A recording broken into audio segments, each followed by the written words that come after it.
নিজের হাতে তৈরি করা নুডলস দিয়ে যখন এরকম খুব মজার স্পাইসি বাটার ভেজিটেবল নুডলস বানানো যায়, তখন এটার স্বাদ এত বেশি মজা হয় যে আমি আপনাদেরকে এক কথায় প্রকাশ করতে পারবো না। কিভাবে বানিয়েছি নুডলসটা সেটার ভিডিও আমার চ্যানেল অলমোস্ট আমি আপলোড করে দিয়েছি, ওখান থেকে দেখে নিতে পারেন। আর এখন আমি নুডলসটাকে সেদ্ধ করে নিচ্ছি। পানিটাকে খুব ভালোভাবে বয়েল হতে দিয়েছিলাম। নুডলসগুলো যাতে একটা একটার সাথে লেগে না যায় এটার জন্য তেল ব্যবহার করেছি। ফ্লেভারের জন্য আমি কিছুটা পরিমাণ লবণ দিয়ে নুডলসটাকে বেশ কিছুক্ষণ পর্যন্ত সেদ্ধ করে নিচ্ছি। তো এটা সেদ্ধ করার সময় কিছু কিছু সতর্কতা তো অবশ্যই অবলম্বন করতে হবে। আর যখন আপনি হাত দিয়ে চেক করে দেখবেন সেদ্ধ হয়ে গিয়েছে, তখন এটাকে নামিয়ে নেবেন।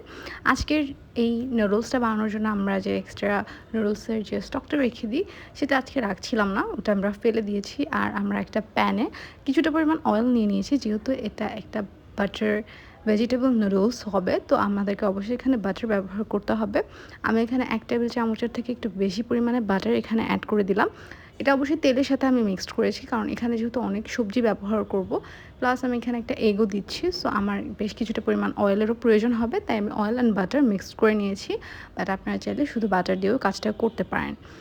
প্রথমে বাটারটা মেল্ট হতে দিয়েছি, তারপর তাতে দিয়ে দিয়েছি রসুন এবং কাঁচামরিচ। রসুন এবং কাঁচামরিচটা একটু সফট হয়ে আসার পরেই আমি দিয়ে দিয়েছি গাজর। তো গাজরগুলো যেহেতু আমি গ্রেট করে নিয়ে হাতে কেটে নিয়েছি কুচি করে, তো একটু মোটা সাইজেই ছিল। তো গাজরটা যাতে পারফেক্টলি সেদ্ধ হয়, তাই আগে আগে আমি রসুন এবং মরিচের সাথে এগুলোকে ভেজে নিয়েছি।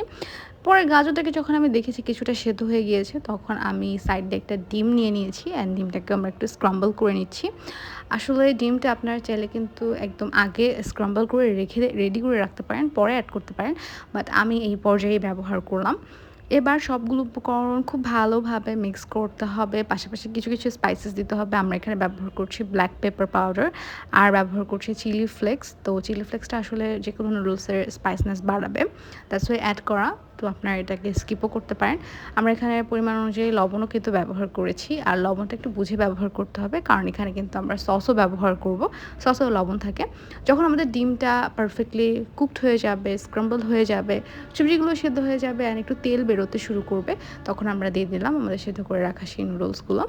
সচরাচর আমি যখন হাতে বানাই নুডলসগুলো এত বেশি চিকন করি না, বাট আজকে আমি মোটামুটি ভালোই চিকন করেছি।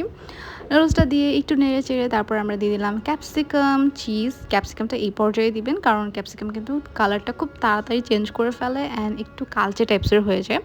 চিজটা একটু মেল্ট হয়ে যাওয়ার পর আমরা উপর দিয়ে সয়া সস দিয়ে দিচ্ছি। আপনি সয়া সস কিন্তু যখন রেড সস পাস্তা বানানো হয়, তখন কিন্তু আমরা সেই সসের সাথেই দিয়ে দিই, আমি দিই পার্সোনালি। তো এখন আবার উপর দিয়ে আমি দিচ্ছি নুডলসগুলো দেওয়ার পরে। এটাও ফ্লেভার ভালোই রাখবে। এটা খেতে খুব বেশি একটা খারাপ লাগে না, বাট মনে রাখবেন খুব বেশি ব্যবহার করা যাবে না।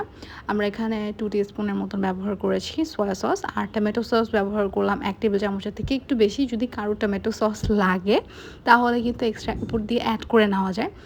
তো এখন আমরা খুব ভালোভাবে সবগুলো উপকরণ মিক্স করে নিচ্ছি। মিক্স করতে করতে যখন দেখবেন যে চিজ ব্যবহারের ফলে চিজটা মেল্ট হয়ে এরকম চিজে চিজে একটা টেক্সচার চলে আসছে, আর নুডলসগুলো তো সেদ্ধ করাই ছিল, তো আমরা এখানে নুডলসটাকে একটা সার্ভিং ডিশে নিয়ে নিচ্ছি।